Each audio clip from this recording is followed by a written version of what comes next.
This video is made possible by Shortform. The next 1,000 visitors to use the link in the description will receive unlimited access for 5 days and a discounted annual subscription. In the Brothers Karamazov, Fyodor Dostoevsky wrote, "Above all, don't lie to yourself.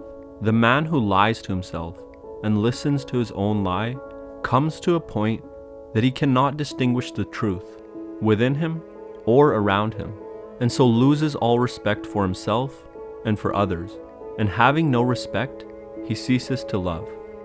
There's a lot in that quote, but I'm interested in one single part of it: how lying to yourself prevents you from seeing the truth. What does it mean to lie to ourselves? How does that happen? As always, I'm going to explore this idea through a dialogue. For weeks, a young student had been having philosophical conversations with a retired priest. The following is one of them. Priest: when you lie to yourself, you stop being able to see the truth. Student: is that so? What does it mean to lie to yourself? At the root of all self-deception is one belief: knowledge is truth. When you mistake your own knowledge for the truth, that is the moment you lie to yourself. The greatest lie is to say, "I know the truth." I think Epictetus said it best when he said, "It is impossible for a man to learn what he thinks he already knows." If you think you already know something, you prevent yourself from seeing it as it is, and it may be different from how you know it. So thinking you know the truth is the beginning of all self-deception and the end of all learning, because it prevents you from seeing the world as it is right now.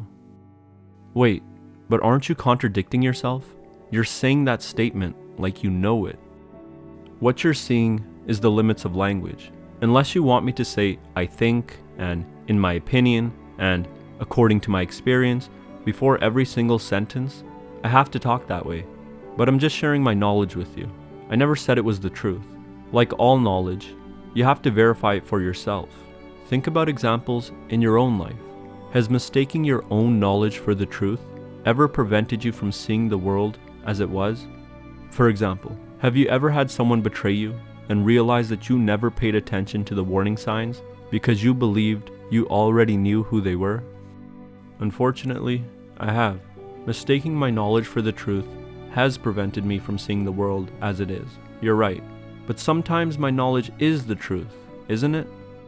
No, knowledge is never truth, but it can be true sometimes. That's a very subtle thing I just said. Do you understand it? Knowledge is not truth, but it can sometimes be true. So you're using 3 terms there: knowledge, truth, and true. Can you explain them for me? Truth is the actual way to your destination. Knowledge is the map that you have. Sometimes the map can get you to your destination, and sometimes it can't, but you only know if the map is correct by testing it. If the map leads you to your destination, it is true, but only for that moment, because in the next moment, the rivers may change the land, an earthquake may swallow the bridge, and the old path may no longer work. Do you follow? So knowledge can be true in the moment of testing, but it is never the truth itself. So truth is the actual way to your destination, knowledge is the way you think you can get to your destination, and knowledge is true when the way you think you can get to your destination works. Is that right? Exactly. So when you say, "I know the truth," which is the root of all self-deception, you confuse the map with the territory, or you confuse your own knowledge with truth. When you think your knowledge is truth, you have begun to deceive yourself. But a mind that has severed this connection between knowledge and truth is unlikely to fool itself. And why is that? Because a mind that has severed the connection between knowledge and truth is a mind that does not confuse the map with the territory, the directions with the actual way. A mind that is always seeing the world as it is and doesn't hold on too tightly to the world as it was, and a mind that is always open to testing its own knowledge. But what about 1 + 1 = 2? Isn't that a truth I have in my mind that I don't have to test? No, that's a common mistake. 1 + 1 = 2 means nothing until you actually test it. I can say 1 apple + 1 apple = 2 apples. And how do I know? By testing it in the real world. But I could just as easily say 1 apple plus 1 apple equals 1,000 atoms. Do you follow?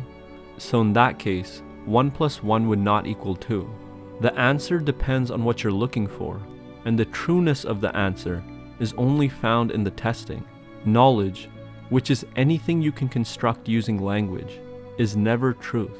Truth is not something that can be spoken. In the Brothers Karamazov, Fyodor Dostoevsky wrote, "Above all, don't lie to yourself. The man who lies to himself and listens to his own lie comes to a point that he cannot distinguish the truth within him or around him, and so loses all respect for himself and for others, and having no respect, he ceases to love." And I explored some of the meaning behind this idea through a dialogue. If truth is the actual way to our destination, knowledge is the map that we have, and when the map gets us to our destination, we say that knowledge is true. But knowledge is never truth, and to confuse the two is to confuse the map for the territory, the directions for the actual way, what was for what is, and to close oneself off to all learning. Mistaking knowledge for truth is the root of all self-deception. But a mind that separates these two things, that realizes that knowledge is never truth, that the map is never the territory, always remains open to change, to testing, to learning, to updating its map in accordance with the territory, and because of that, it will never deceive itself. As always, this is just my opinion and understanding of Dostoevsky's words, not advice.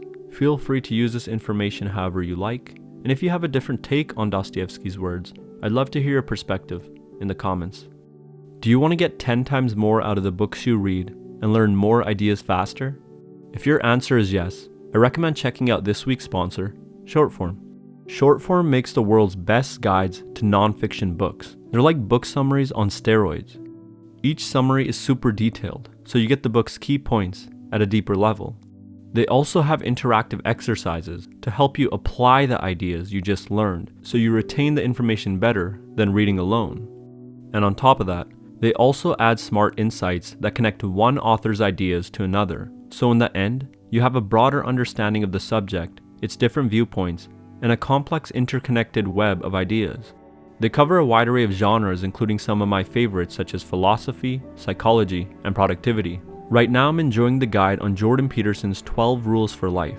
I've read the book before, but Shortform is helping me go through it with a fine-tooth comb to really absorb Peterson's insights. And after this, I'm going to look at their guide on Meditations by Marcus Aurelius. So if all of this sounds interesting to you, you're in luck, because the next 1,000 visitors to visit shortform.com/freedominthought will receive unlimited access for 5 days and a discounted annual subscription.